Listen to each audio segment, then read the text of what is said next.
বেলুড় মঠ শ্রী রামকৃষ্ণ পরমহংসের প্রধান শিষ্য স্বামী বিবেকানন্দের কর্তৃক প্রতিষ্ঠিত রামকৃষ্ণ মঠ। এটি এমন একটি স্থান যেখানে শ্রী রামকৃষ্ণদেব, সারদা মা এবং স্বামী বিবেকানন্দ তাদের মেলবন্ধনে এই জায়গাটি স্বর্গে রূপান্তরিত হয়েছে। ঠিক এই কারণেই প্রত্যেক দিন হাজারো ভক্তরা আসেন এই জায়গায়।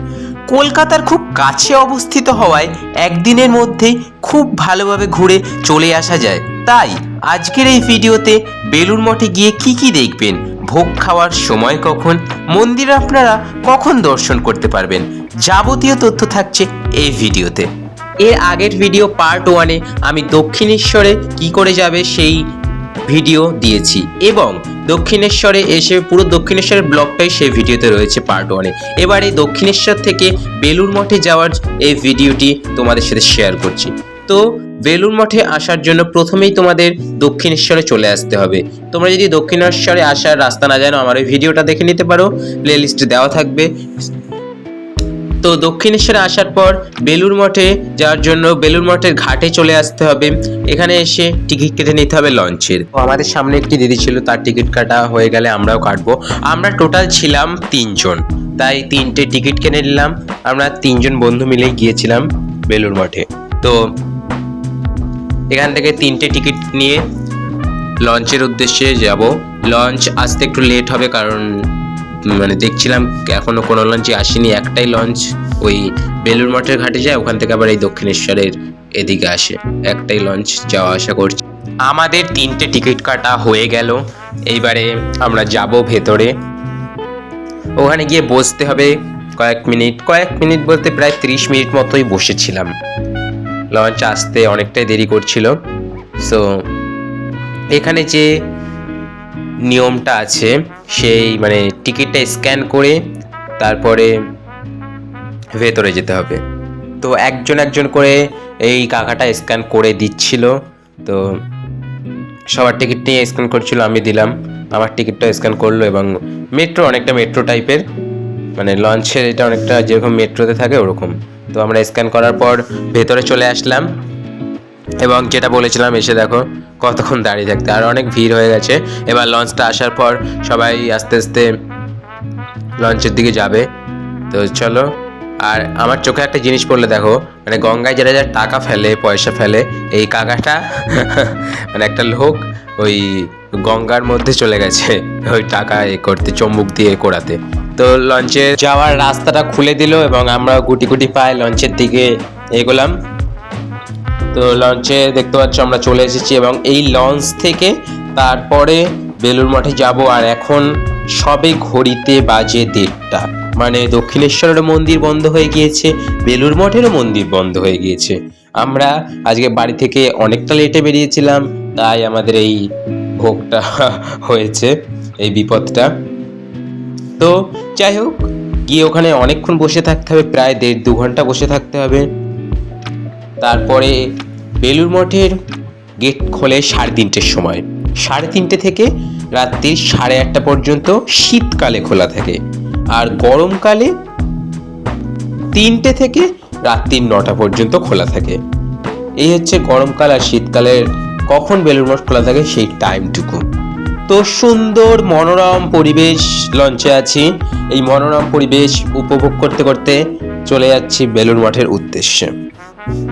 তো তোমরাও দেখো, নদী থেকে লঞ্চ থেকে গঙ্গাটা খুবই সুন্দর লাগছে। ক্যামেরায় কতটা ক্যাপচার করতে পেরেছি জানি না, কিন্তু সামনাসামনি ভিউটা খুব সুন্দর। তো আমরা বেলুড় মঠে চলে আসলাম, লঞ্চ থেকে এবারে নামবো।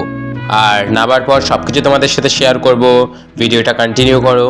অনেক কিছু এখনো বেলুড় মঠের ভিতরের দৃশ্যটাই তো দেখানো বাকি, সবে তো যাওয়ার প্রসেসটা শুরু হয়েছে।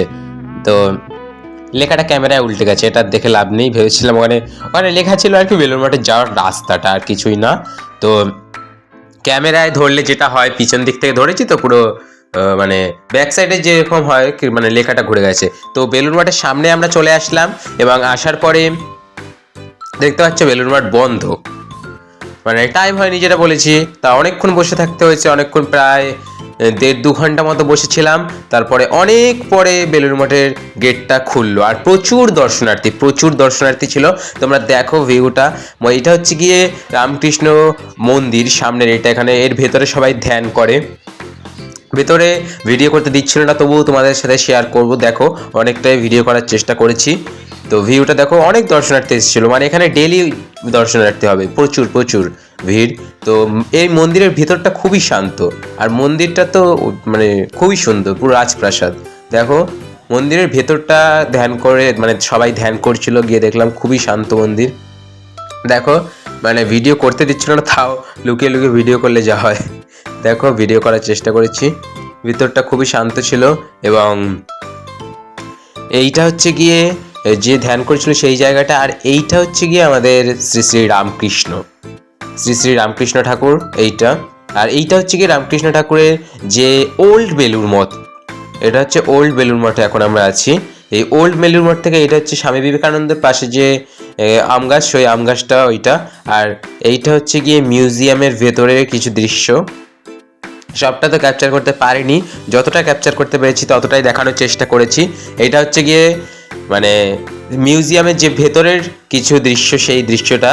আর এইবারে দেখাবো মিউজিয়ামের ভেতরের মাঝখানে দৃশ্যটা। দেখো এই যে এখানে খুবই সুন্দর ভিউটা, মানে একটা হালকা বীণার আওয়াজ হচ্ছিল, বেশ মনোরম পরিবেশ। মানে তোমরা গেলে একটা মনে শান্তি, মনে হবে একটা আলাদা জগতে চলে এসেছি। এই এই দেখো স্বামী বিবেকানন্দের জামা, মানে জামা বলতে যে ধুতি ফতুয়া পরতো, সেই ধুতি ফতুয়া। আর বাইরে আসার পর মানে এখানের ভিউটা, মানে এই জায়গাটাই, এই জায়গা বুঝে সৌন্দর্য। এখানে অনেক কাক উঠছিল, রামকৃষ্ণ মন্দিরের পাশে এত কাক উঠছে, মানে জাস্ট অসাধারণ। তোমরা না আসলে কখনোই বুঝতে পারবে না। আমি একবার বলবো তোমরা অবশ্যই সময় করে একবার বেলুড় মঠ অন্তত ঘুরে যাও।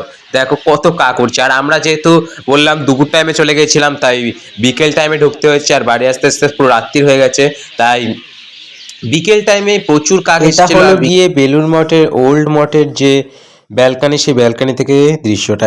এবারে আমরা দক্ষিণেশ্বরে চলে যাব, গিয়ে পুজোটা দেবো, কারণ আমরা পুজো দিতে পারিনি যেহেতু মন্দির বন্ধ হয়ে গেছিল।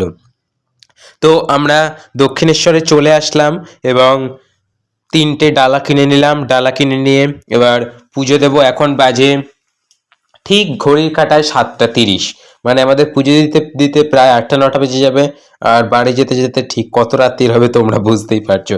আর আমি তার আগে বলে দিই যে আমি কোথা থেকে আসলাম। আমি কিন্তু এসেছি ক্যানিং লাইনের পিয়ালি স্টেশন থেকে, আমরা দক্ষিণেশ্বরে এসেছি। তো অনেকটা রাস্তা, সে তো পুজো দেওয়া আমাদের কমপ্লিট হলো।